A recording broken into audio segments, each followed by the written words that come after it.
So I kind of referenced this in the Saw X trailer, but I'm going to be talking about this, my thoughts on this particular Mortal Kombat trailer. Now, full disclosure, I don't think I'll be doing a lot of Mortal Kombat trailers.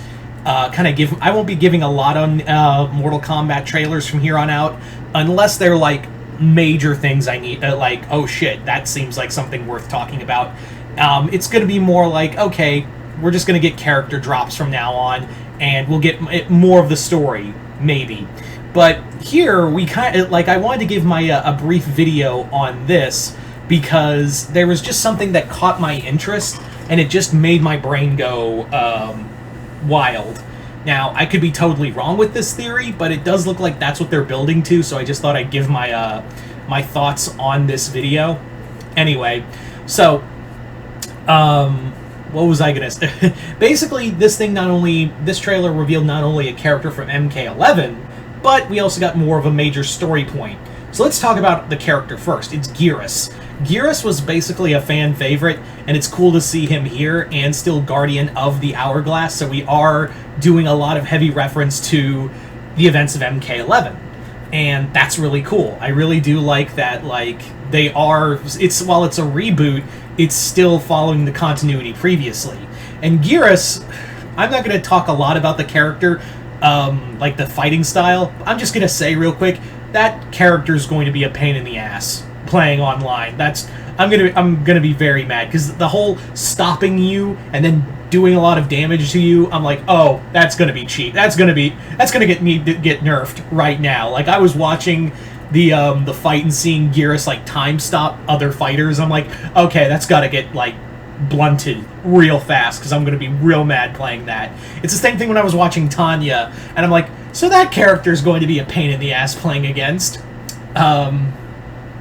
In online matches, I'm going to be very mad playing against her.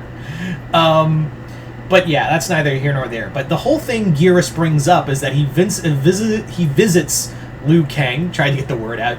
He visits Liu Kang, and he's like, "Hey, so real quick, you have been you've been really like enjoying the whole thing of being the protector of the realm, and it's kind of freaking me out because like the whole thing was about balance." And he's like, yeah, I've brought balance to the timeline. And he's like, yeah, about that, I couldn't help but notice that you've been altering some of your enemies and keeping the flow of time in place, and and kind of changing the flow of time, like altering Melina and Shao Kahn and other characters. I can't help but notice that you've been trying to do shit, and it seems like the universe itself is like, no, you can't have it both ways, Liu Kang. So it does look like, and some of Liu Kang's dialogue makes me go, did Liu Kang go drunk with power? Because it really does feel like he's almost gone, like this kind of, like, it's almost to a point where even Raiden, where it was kind of like where they kind of teased where Raiden might go at the end of MK10, where he was like, yeah, I'm going to bring peace no matter the cost. But here, Liu Kang, a guy who went from being a normal human being to now being a god, has now basically been granted, like, to quote Genie, unlimited power in an itty-bitty living space, i.e. his body. And yeah, I don't care how pure of heart you can be, yeah, when you get that much when anyone gets that amount of power from a god, it kind of tends to warp your train of thought. I'm not saying that Liu Kang's going to be a villain, but I do think that like the consequences of his actions are going to be felt heavily in this game. Like the fact that even Geras pointed out that like the perfect world you tried to make is being compromised by itself. So it kind of shows that like no matter what you do, fate was just gonna alter it. Like fate was gonna be happening no matter what. But now a question is Liu Kang going to acquiesce to that, or is he going to try to make it worse? That's the big thing. Because remember, Shang Tsung is another big villain out there looks like he's been outside of time.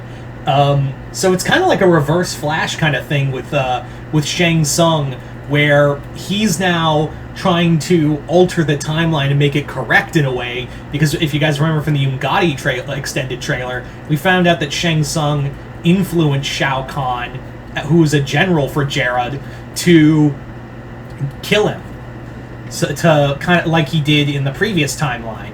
So like I said, it does feel like Shang Tsung is kind of like flashing it, like reverse flashing it up in a way. So we'll see how that plays out. But I do have the. I'm not saying like I'm right here. Keep that in mind. But it really does feel like Liu Kang and his attempts to make everyone like Bihan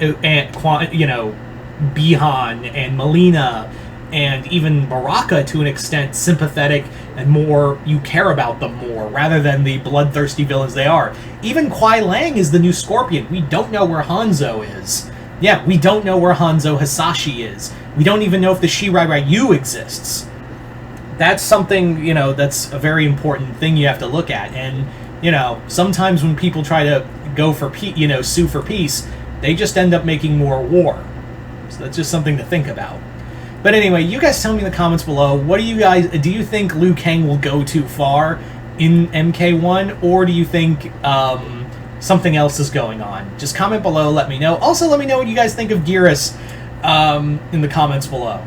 But I just thought this would be a fun little conversation piece. Also, if you haven't already, hit the link below, head on over to my Patreon, because my review for Haunted Mansion is up, and that's like a first-tier thing. You can watch my movie reviews on there and interact with polls and stuff. But other than that, hope you all enjoyed this. I'm Mr. Multiverse. I'll see you next time in the Multiverse.